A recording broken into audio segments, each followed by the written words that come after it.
People are crazy. Correct. The active shooter situation, you want to stop the killing, you want to preserve life, but also one thing that, of course, the American people need to understand is that officers are making entry into this building. They do not know where the gunman is. They are hearing gunshots. They are receiving gunshots. At that point, if they proceeded any further, not knowing where this suspect was at, they could have been shot. They could have been killed. And at that point, that gunman would have the opportunity to kill other people inside that school. Okay, so what was added in that interview was that the reason they didn't want to move in was because they were worried about being shot.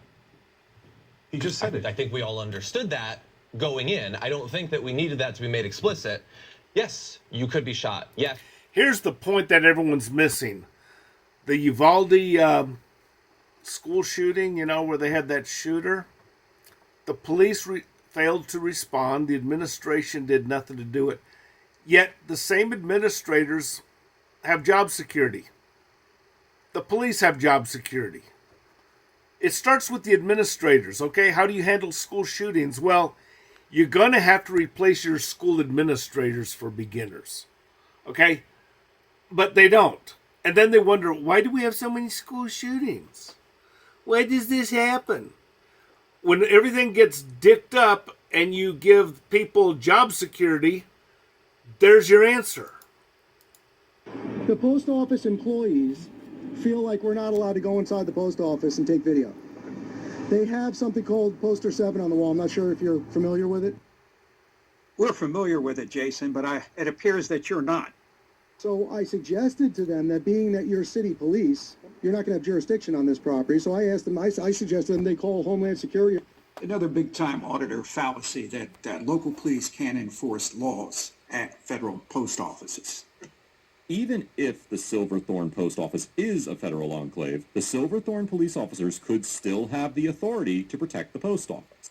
In fact, Poster 7 itself states that, quote, local postmasters and installation heads may enter into agreements with state and local enforcement agencies to ensure that these rules and regulations are enforced in a manner that will protect Postal Service property. Letterman just can't get it through his arrogant head that Poster 7 prohibits filming. So he tries another post office. Officer Lambert, you want to stand by with them? I'm going to talk to the caller.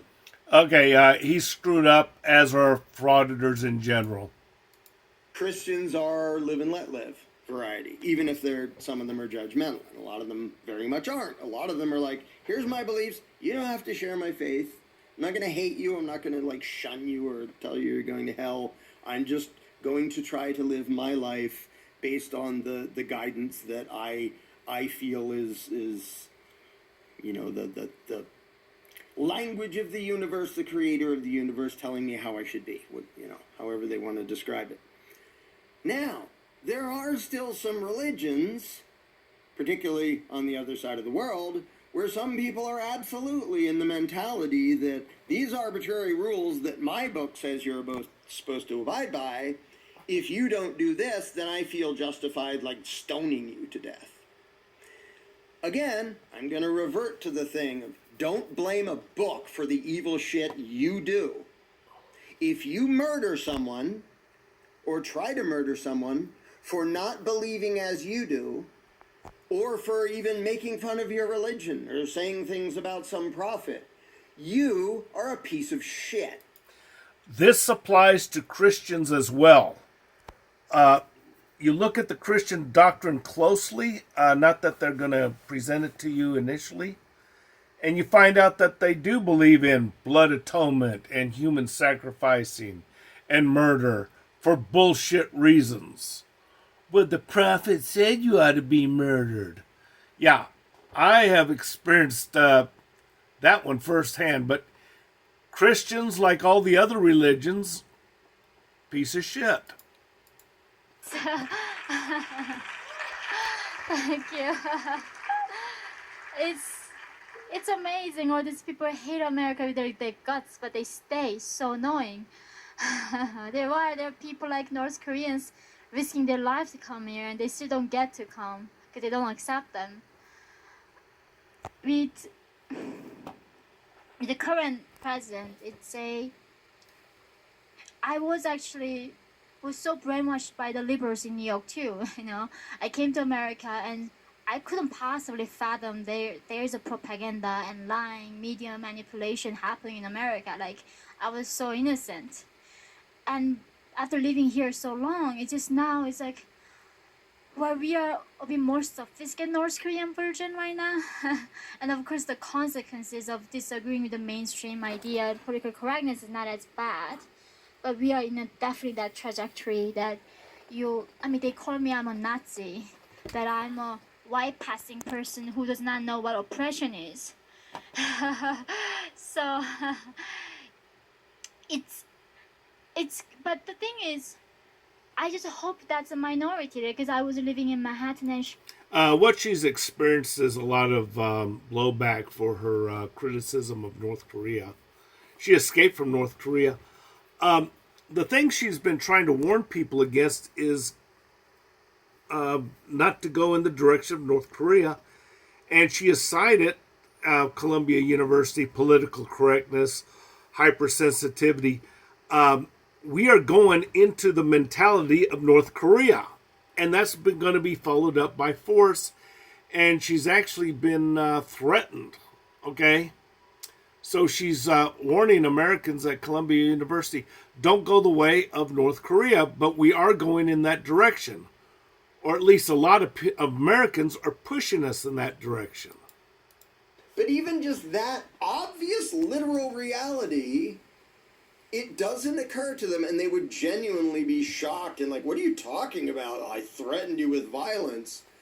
Because they are so indoctrinated into thinking, well, I'm doing my official job, so that can't be bad. I'm just an unthinking, order-obeying thug of the state, so I'm the good guy, right? Because I'm law and order. No, you're absolutely a thieving, immoral road pirate. The fact that they don't even recognize the violence. Like, if you said to the carjacker, like, you're threatening me with violence to get the car, he wouldn't go, what do you mean? I'm not threatening violence, while pointing a gun at you. He'd go, yeah, threatening you with violence. Give me your car keys. Like, he's honest, at least. Now, he's totally immoral.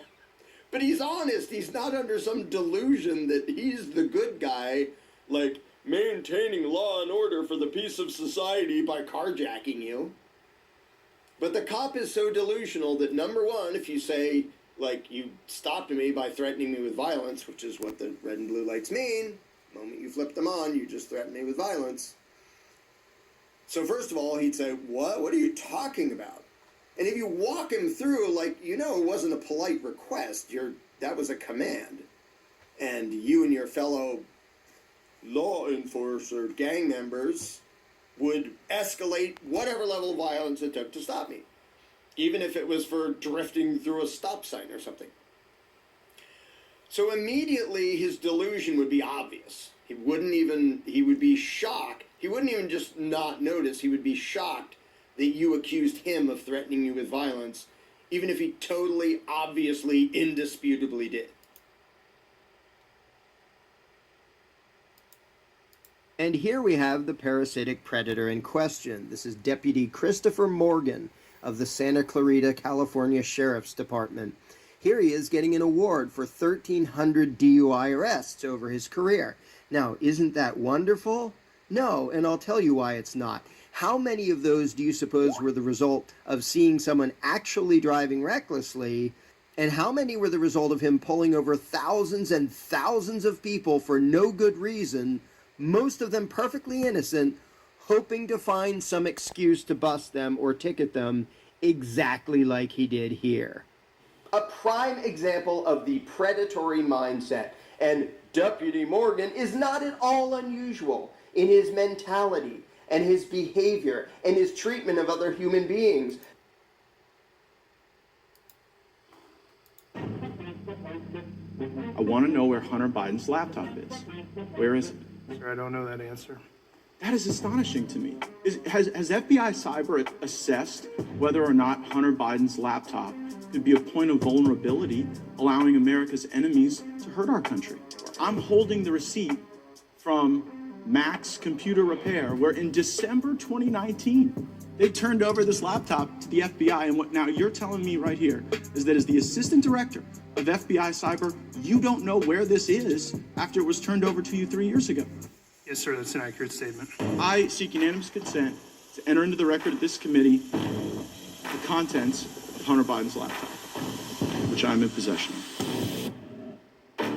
Give Mac. All right, what is it that you don't want to talk? This is great customer service at Burbank Airport. I'll call the police on you for discriminating against me. You're a very rude lady. Because you paid for your lips doesn't mean you can talk to me like that. Okay, you don't have to talk to inspector because she doesn't want to talk. All right, so this potato brain accuses them of stealing bags, but he has no influence over the way that people react to him. Oh, no, not at all. And I was joking earlier about the lie thing, but this is the lie right here. The reason I'm in the airport today at all is because I have a handicapped cousin, and you're discriminating against the handicapped by not helping me. This is the kind of complaint that he's going to talk to her manager about in a minute and could get her in serious trouble. These guys don't care. They don't care at all. No empathy, no feelings, no anything. They're just frauditing slime balls. Okay, you don't have to talk to inspector because she doesn't want to talk. I'm disrespecting her? You just have to go to her lips. That has nothing Did you see the way she treated me? Yeah, but that has nothing to do with the service. You're not commenting on her behavior, you're commenting on mine. I'm here on behalf of a handicapped person that lost their baggage. And if you have your information, we can help you. I want the process. I'm understanding the process. I can tell my handicapped cousin. Baggage number, we'll go ahead and type it in our system. It tells us where the bag is at, what station it is at currently, and then we go ahead and let you know if it made the flight or not. Okay. Is there like a form with the instructions that I can give to my handicapped cousin? We haven't. Okay, he doesn't have a handicapped cousin. He doesn't have a flight. He doesn't know anything about a missing bag. He claimed that there was a missing bag. Then he filed a complaint to the manager. Frauditors are generating unemployment. People say to the frauditors, why don't you get a job? If you do get a job, try hanging on to that job. Because frauditors are proving that they can get you fired. They can get people fired. They don't have to tell the truth. They never do. And yet, people still get fired. You know, doesn't matter how badly they lie. People are getting fired all the time. And a lot of people are saying, well, the frauditors, they don't file lawsuits. Actually, they are filing lawsuits. And they're getting paid dirt with these lawsuits. These lawsuits are starting to pay out. Raging Reagan Benson got $130,000 in a lawsuit settlement. Yeah, $130,000 for that Raging Reagan Benson. She was named after Ronald Reagan.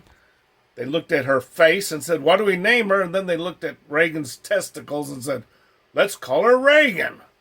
So, yeah, they're suing people and they're collecting. That's why they do it. They're making money.